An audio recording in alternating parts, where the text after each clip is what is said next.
Kusema kweli tumepata kipimo kizuri sana, namna ambavyo wapinzani walikuwa wanacheza kwa nguvu na kukamia, sisi kwetu ilikuwa inatupa faida kubwa sana, na hasa katika mchezo wa leo wenyewe imetupa funzo kubwa. Kama mnaangalia mchezo vizuri, muda mwingi wachezaji wote 11 wa KMC walikuwa wanakaa nyuma ya mpira, ama walikuwa wana defense, wanalinda.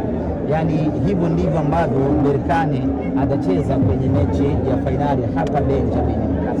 Kwa leo tulikuwa tunafanya mazoezi namna gani ya kufungua loki za KMC ili Berkane atakapoamua kutaga na kukaa nyuma tujue namna gani ya kumfungua, na bila shaka mmeona ndugu zangu namna ya kumfungua.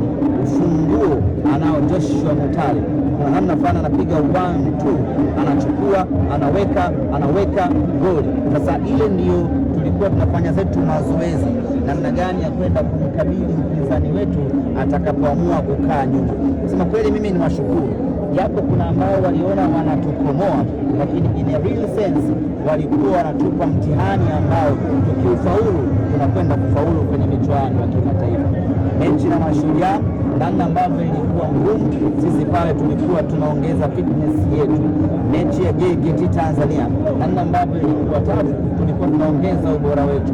Mechi na Pamba Jiji, namna ambavyo ilikuwa ngumu, sisi tulikuwa tunaongeza umakini.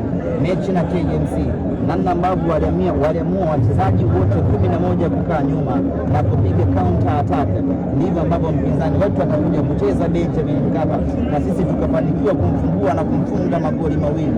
Kwa hiyo tumepata mazoezi